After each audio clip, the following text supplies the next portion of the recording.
Allahu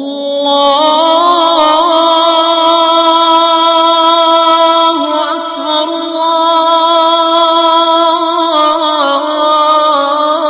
Allahu Akbar, La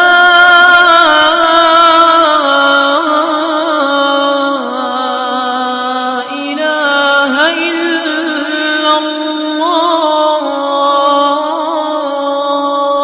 أعوذ بالله السميع العليم من الشيطان الرجيم بسم الله الرحمن الرحيم الحمد لله رب العالمين والصلاة والسلام على نبينا محمد وعلى آله وأصحابه وسلم أما بعد.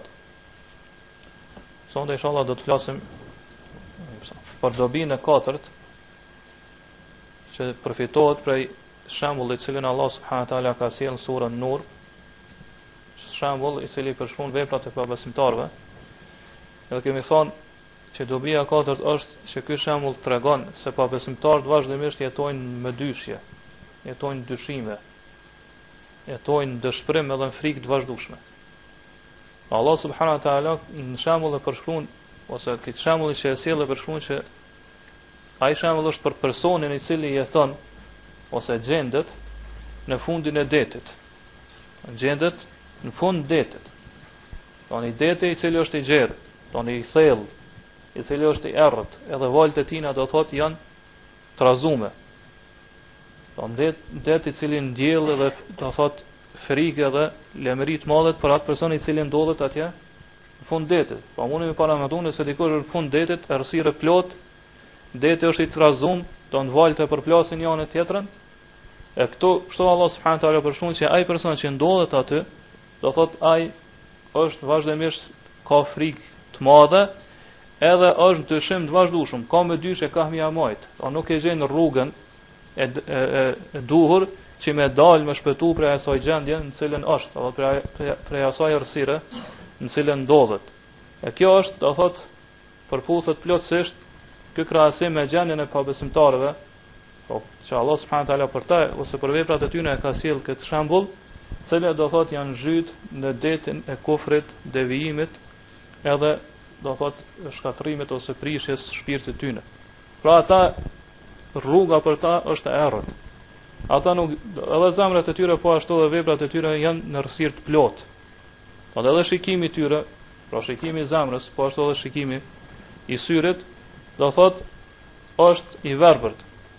Ata janë verbrit plot edhe nuk arrin, do thot me shpëtu edhe me dal prej asaj gjendje në cilën janë.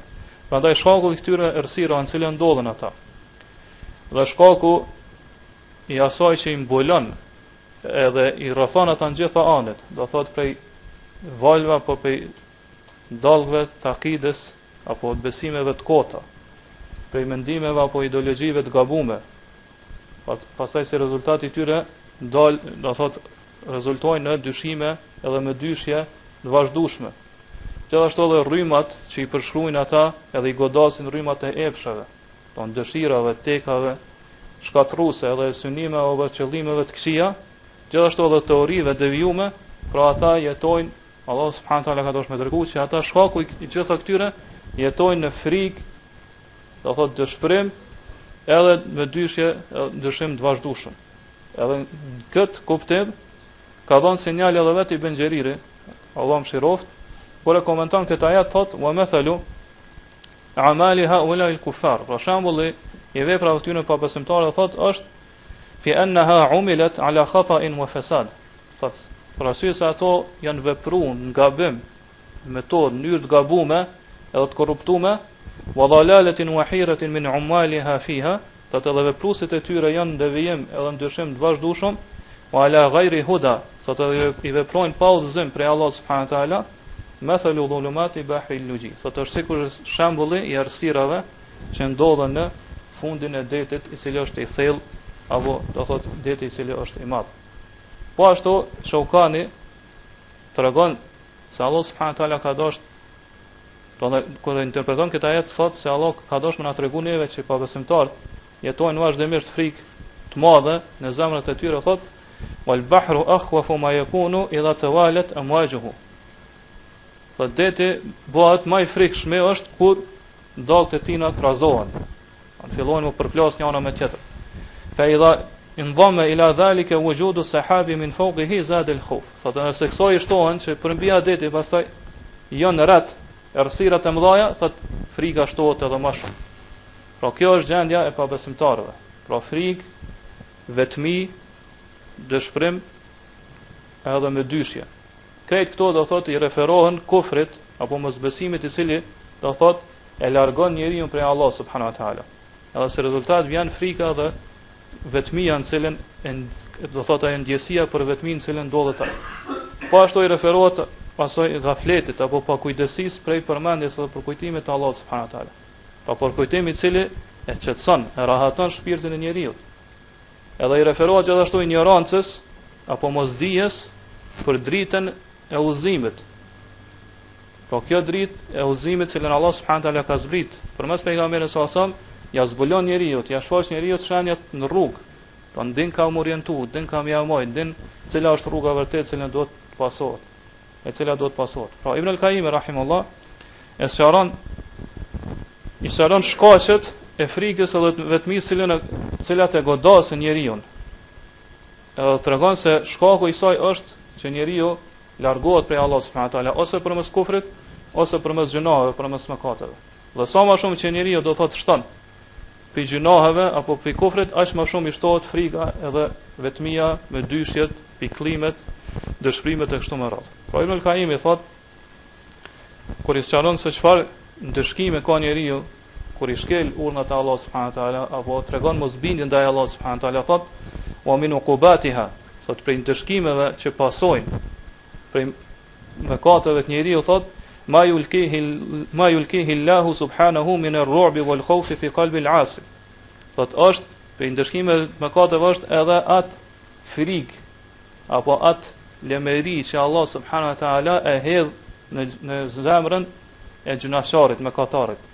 Fala tarahu illa khaifan mar'uban. Thotë prandaj ti vazhdimisht e sheh ato që jeton në frikë.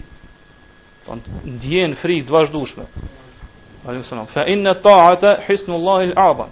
Se thot bindja ndaj Allahut është ajo mburoja, është ajo kalaja më e madhe edhe më e fortë e Allah subhanahu wa taala.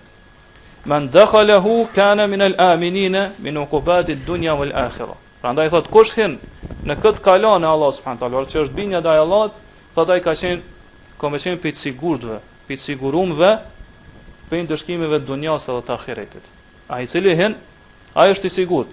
Mirë po, wa man kharaja minhu ahatat bihi al-makhawif min kulli janib. Mirë po, ai i cili dal prej bindjes, pra prej kësaj mburoje, prej kësaj kalaje, ato fillojnë me rrethu frikat e ndryshme nga çdo anë. Fillojnë me rrethu frikat e ndryshme nga çdo anë, për arsye se mo nuk e ka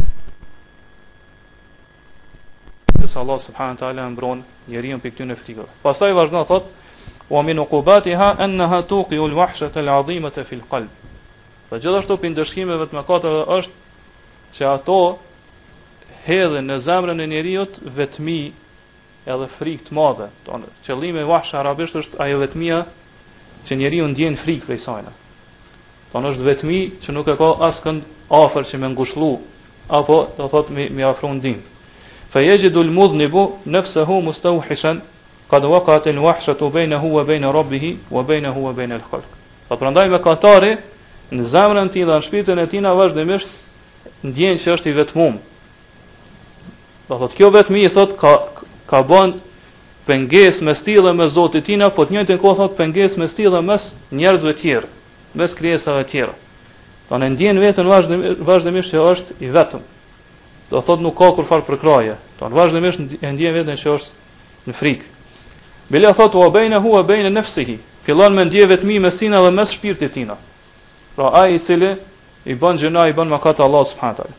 Wa kullama kathurat adh-dhunub ishtaddat al-wahsha. Atë sa më shumë që shtohen gjënahet, mëkatet, aq më shumë shtohet kjo ndjenjë e vetmisë. Pastaj vazhdon thot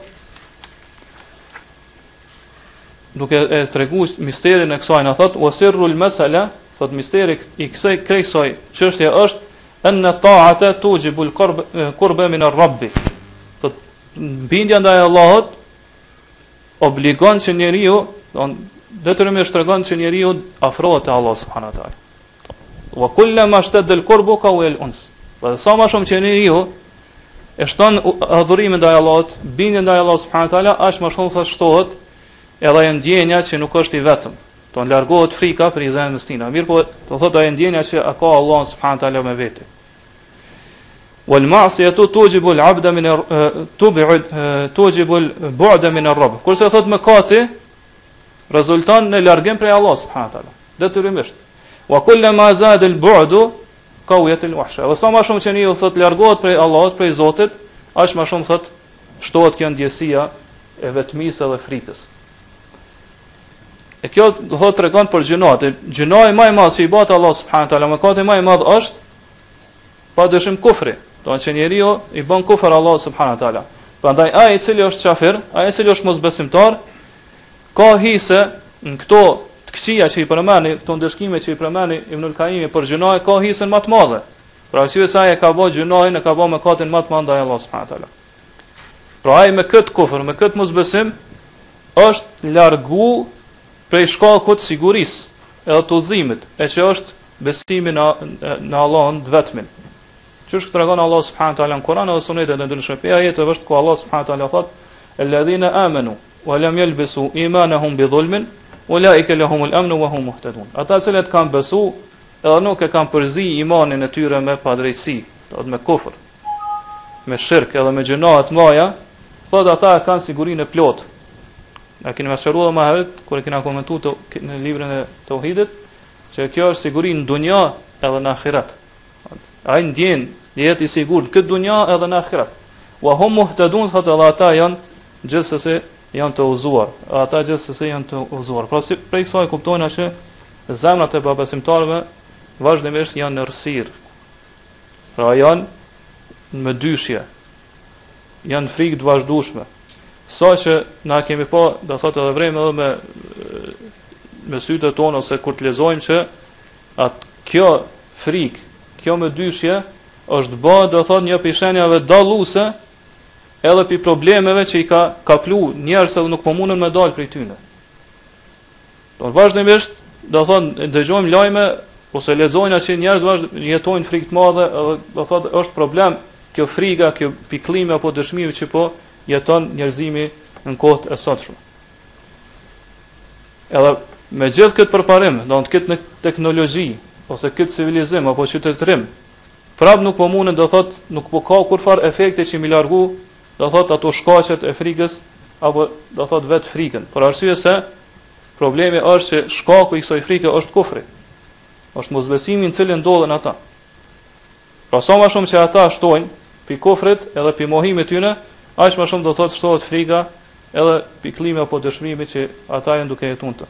Prandaj e shohim që do të shumë dietarë kanë përmend, mos mi cek, do thot, mos mi lexu ato, mos citu fjalët e tyre, që shkaku i kësaj frike pastaj njerëz kanë kalu, do thot njëri i sotshëm, njëri bashkëkor ka kalu, edhe po i përdor, do thot, drogat e ndryshme, alkoolet e ndryshme që me arrit deri dikon, do thot, me qetësu atë frikën apo atë shpirtin i cili vazhdimisht është, do thot, jo stabil, jeton frikë edhe në pikëllim të vazhdueshëm, me dyshje të vazhdueshme. Edhe nuk është, do thot, kjo e vetmja prej atyre gjërave që ka rezultuar si, do thot, si pasojë apo si rezultati i kufrit në cilin ndodhen ata. Mirë po, do thot, ka dhe gjëra tjera. Prej tyre e shohim që përfundimi i tyre është që në fund kur nuk arrin me dhon zgjidhje, nuk arrin me dhon me zgjedh problemin në cilin ndodhen, ata çfarë bojnë? Do thot, e vrojnë vetën, kalojnë vetvrasje, e vrojnë vetën e tyre. Saqë vetvrasja do thot tash të bëhet për gjërave të pranueshme për njeriu bashkëkohor.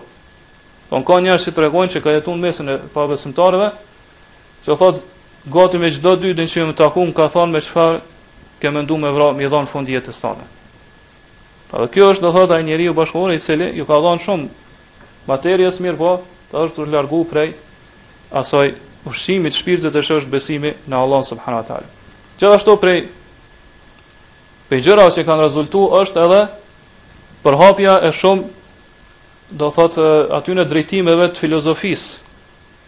Ose njeriu kur nuk arrin me përmbajt veten e tij në brenda udhëzimit të Allah subhanahu wa taala, atëherë këshyr që me gjithë zgjidhja e saj edhe që fillon secili prej tyre, do thot, me dhon mendimet e tyre se si me zgjedh këtë problem. Prandaj shohim që ata cilët ju ka dhënë shumë filozofisë, asnjëri nuk pajtohen me tjetrin. Gjithmonë janë kontradikt.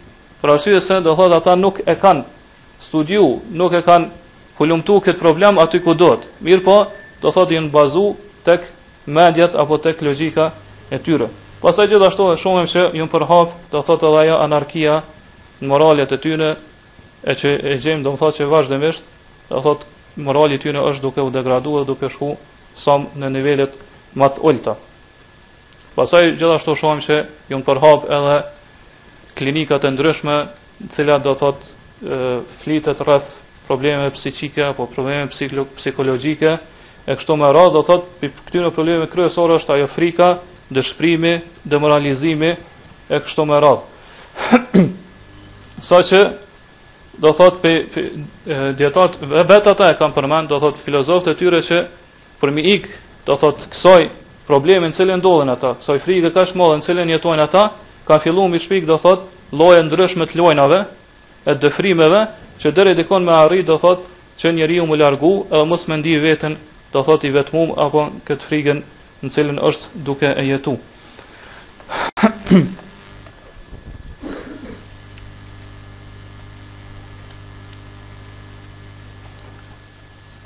Nëse këto do thot i kem që autori sjell edhe disa prej vetë thënieve të këtyre filozofëve, që është ai filozofi i njohur i francez Pascali, mirë po s'ka nevojë na do thot më marr, kryesorja është do thot që në fund autori sjell një prej poezive që e ka shkruar vetë një prej këtyre filozofëve që tregon se në çfarë më dyshje të madhe, në çfarë pasigurie, jo stabiliteti jetojnë qafirat. Edhe thot, të lexojnë edhe po përkthejnë thot, "Jitu la alamu min ayna walakinni atayt." Thot un kam ardhur këtë dunjë, këtë jetë, nuk e di prej ku, mirë po kam ardhur. Wa laqad absartu qudami tariqan famashayt. Thot un e kam pa një rrugë përpara me dhe kam ec. Wa sa'abqa sa'iran in shi'tu hadha am abayt. Thot edhe un kam e vazhdu me lviz me ec, pavarësisht a duan këto apo jo. Kejfe gjetu, kejfe e bësartu të rike, i lestu e dri. Thot, si kam ardhë këto, qysh arrita me pa këtë rrugë që po eci, thot, këta nuk e di. Qfar, së regon se qfar pasiguri dhe jo, do thot, frige jetojnë pa besimtarë. Pasaj vazhdo, thot, e gjedidun em kadimun enne fi hadhe l'vujudi, thot, aja mun i ri, apo i vetër në këtë egzistencë, el enne hurrun talikun em esirun fi kujudi, thot, aja mun i lirë, thot, i pa kufizum, apo thot on jam rob që jam i lidhun në pranga, hel ana qaidu nafsi fi hayati am maqudu, thot a jam unaj që udhëheqë jetën tem apo dikush tjetër po ma udhëheq ato, atamanna annani adri walakin lastu adri, thot shpresoj me ditë këto, mirë po nuk e di. Pastaj vazhdon thot wa tariqi ma tariqi, thot rruga jem, ç'a është rruga jem, e tawilun am qasirun, thot është e gjatë apo është e shkurtë. Hel ana as'adu am ahbitu fihi wa aghwaru. Thot a jam unë duke u ngjit lart apo jam duke u rrokollis edhe duke shku te poshtë. E anna as-sa'iru fi ad-darbi am ad-darbu yasiru. Thot a jam unë duke ecë në shteg apo shtegu rruga është duke ecë. Am kilana waqifun wa ad-dahru yajri. Thot apo dyt jemi duke qëndru kurse koha është ajo që po ecë, po të lestu edri, prap nuk e di. Pastaj vazhdon thot e turani qabla ma asbahtu insanan sawiyan kuntu mahman muhalan am turani kuntu shay'a. Thot a çfarë mendon, thot a kam qenë diçka para se mu bë njeri që po eci drejt, a kam qenë diçka apo kam qenë zero, do kam qenë diçka që nuk ekziston. Thot ali hadha al-lafz halun am sayabqa abadiyan. Thot kjo enigm a ka zgjidhje apo do të jetë për herë do të mbetet enigm. Thot lestu adri, thot nuk e di. Wali madha lestu edri, thot lestu edri. E pse nuk e di, thot prap nuk e di. Pra kjo tregon më mirë ti gjendjen se çfarë frike, çfarë me dyshje, çfarë dyshime të mëdha jetojnë pa besimtarët, të cilët do thot nuk e kanë pa apo s'kan arrit me kuptu udhëzimin që Allah subhanahu taala ka zbrit te pejgamberi sa sa, dhe kjo më mirë ti e tregon, pra Allah subhanahu taala ka përshkruar në mënyrë precize shembullin e pabesimtarëve ose veprave të tyre. Po shembull tyre është sikur ai njeri i cili jeton në fund detit, që ka rrethuar sirën tonë ante dhe deti është i trazum, thotë kjo tregon ato trazina që sillen kokën e tina, do të ato mendimet që janë vazhdimisht kontradiktore, s'mundet me u dhënë zgjidhje. E kjo do thotë edhe vetë këta, do thotë përmes poezive ndryshme çish është kjo, ose fjalëve, shkrimeve ndryshme tregojnë se sa do thotë çfarë ignorancë të plot edhe çfarë errësire të plot jetojnë ata edhe mendimet e tyre. Kurse ata cilët do thotë kanë largpamësi, do thotë ata që janë të mençur e që janë pa dyshim besimtarë të cilët e kanë besuar zemrën e Allah subhanahu wa taala, ata e dinë pse kë edhe tipat e këtina ose njerëz të këtij lloji nuk arrin me ditë këto. Ata nuk arrin me ditë ose mi dhon zgjidhje kësaj për arsye se ata ja kanë kthy shpinën shpalljes të Allah subhanahu wa taala që ja ka zbrit pejgamberit sallallahu alaihi wasallam. Pra ata kanë filluar me fol për Allah subhanahu wa taala, me akuzu Allah subhanahu wa taala dhe me kundërshtu urtësinë e Allah subhanahu wa taala. Gjithashtu edhe forcën edhe mundësinë e Allah subhanahu wa taala. Prandaj si ka mundësi do thotë ai që pastaj pas saj më dhon zgjidhje këtyre problemeve. Po si ka mundësi kur ai ja ka kthy shpinën dritës Allah subhanahu wa taala ose vetë drita Allah subhanahu wa taala ju ka mbuluar atin edhe s'ka kur fare mundësie me pa ata. Prandaj Allah subhanahu wa taala në fund të ajetit thotë: "Wa man lam yaj'alillahu lahu nuran fama lahu min nur." Ati cilët Allah subhanahu wa taala nuk i jep dritë, ai kur s'ka mundësi me pas dritë. Kur s'ka mundësi me ditë me pa rrugën apo shenja të rrugës ka mjamajt ka, do thot me ec edhe se mi u dhon zgjidhje problemeve të tyre. Ne lutem Allah subhanahu wa taala që më na ruajt prej gjendjes në cilën ndodhen, do thot ata qafirat pra këtyre rësirave edhe frikës e me dyshjeve të shumta. Me kaq po e përfundojmë sonte e inshallah derisa nashëm ka mbetë edhe dobia 5 që përfitohet për këtij shembulli, e që do thot në këtë shembull ne gjejmë të vërteta shkencore edhe mrekulli pejgamberike që Allah subhanahu taala e ka zbrit, do thot në këtë ajet, e që dërgojnë njëkohësisht që është shpallje prej Allah subhanahu taala, do thot mrekulli shkencore të cilat njeriu ka arritur me zbulu vetëm kohët fundit me përparimin e mjeteve dhe teknologjive ndryshme. Allahu alem, wa sallallahu ala nabina Muhammad wa ala alihi wa ashabihi wa sallam.